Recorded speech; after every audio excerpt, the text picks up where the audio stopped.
Today, we're at the highest point in Middle Tennessee. Stick around and we'll get right to it. All right, so Max, first of all, introduce yourself and then tell us about how you got started in MeshCore and Meshtastic. Yeah, so my name is Max. I got started with Meshtastic back in August of 2025. I was hanging out with a buddy and he pulled out a little Meshtastic pocket node and he explained what it was and how you could send messages over radio. And I was like, oh, that's kind of cool. And I literally said the words, I could use a new hobby. And from there, it's just kind of exploded into what it is. So now I'm one of the Middle Tennessee mesh coordinators, so to say. Yeah, you have definitely found a new hobby. Yeah, most definitely. So tell us a little bit about what's going up on the tower today on Short Mountain. Yeah, so today we're working on I think it's a 225-foot tower. The node's going up about 200 feet. Inside of it, we've got a station G2, a Bay Mesh 3 cavity filter, MPPT charge controller. I think it's around a 20 amp hour, 12 volt battery, 50 watt solar panel, and a commercial CommScope antenna.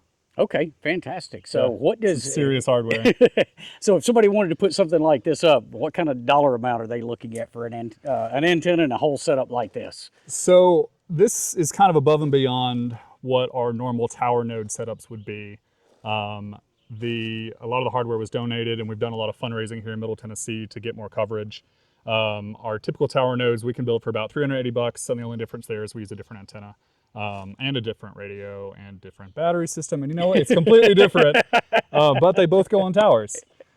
Well, when you're talking about the highest spot, though, in Middle Tennessee, you want your absolute best hardware up there, right? Yeah, 100%. Now, you were giving me a little bit of a spoiler before I turned the camera on about what the antenna cost. But what does this entire setup cost? I'd say all in, you're probably in $2,500 for this MeshCore repeater. This is probably one of the most advanced MeshCore repeaters ever built. And it is on the highest site in Middle Tennessee. So. That is a very extensive site. All right, hang on one second. Let's see what the guys on the tower need. Hey, Mark, say that again. I was actually filming a little video down here. Yeah, so we got the standoff mounted to the tower. It's loose, it's bolted in, it's not going anywhere, it's secure. How heavy is the transmitter and solar panel unit? So I want to back up for a second, Max. You've only been at this for a year. Yeah, about since August of last year. So what is it, June? Yeah.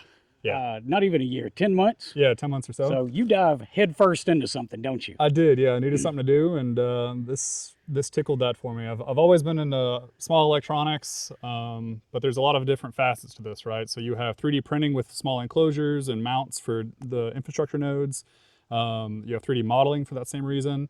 Small electronics, building batteries, making small things talk, and really just getting this thing to talk to this thing.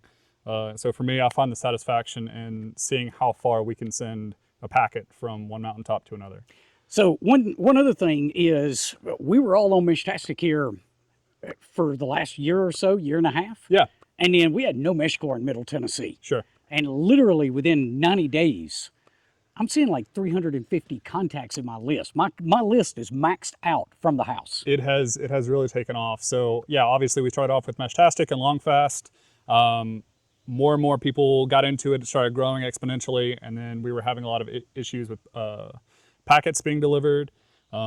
We could see everyone. We couldn't necessarily consistently get a message through, so we were all doing some research. We figured out medium fast is what a lot of the other larger meshes have been using, and it's been working well. So back in January, we decided to switch over to medium fast, and we did that really as soon as we could get up and work on Music Mountain Repeater, which is one of the before this one, the king node, if you will, in our mesh up in Gallatin, Tennessee. So we tried medium fast for a while. It worked pretty well, and then we started hearing more and more about MeshCore and how it could potentially be even better. A few of us swapped over a couple test nodes and put up just a couple infrastructure repeaters around on some high sites. And it's been night and day different. It is really done a great job at doing the thing that we're trying to get it to do. Yeah, even once the leaves come out, I mean, I was hearing Meshtastic fine at the house, but once the leaves hit the trees, I was dead in the water. Yeah. I couldn't hear anything. Yeah. But what's the goal of this one being on the highest point in Middle Tennessee? So out east, there's about 900 nodes that are all connected in East Tennessee. A lot of that push has been from the comms channel. They've done a really fantastic job getting people to switch over to MeshCore. Right.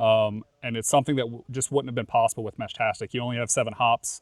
And a lot of times we were finding that you wouldn't even get a packet to go 7 hops just because of the instability of that protocol. Well, and you got people that misconfigure things. Everybody's got, instead of being in client mute mode, I mean, if there's 7 of us standing here, you need up 4 hops before it even gets away from the site. Exactly. And so with MeshCore, you can go up to 64 hops.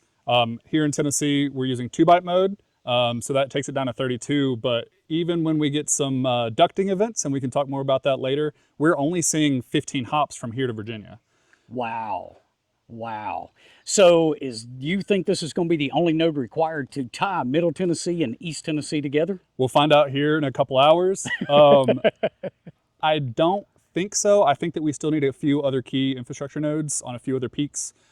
Hinch Mountain, Black Mountain, out in East Tennessee, those have great line of sight to this site. Although we might get lucky and this might have a solid connection down to Signal Mountain in Chattanooga. If that happens, that'll tie us into the mesh.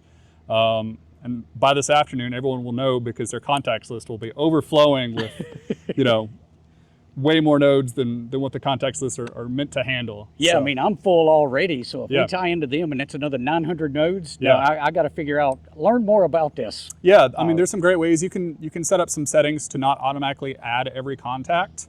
A great way to do is to only add contacts within X amount of hops, right? And I think the comms channel actually just did a tips and tricks video. I saw it, I believe, yesterday or the day before. So guys, I'll leave a link to that down in the description below if you're curious of that and you're running into that same issue where your contact list is just overflowing.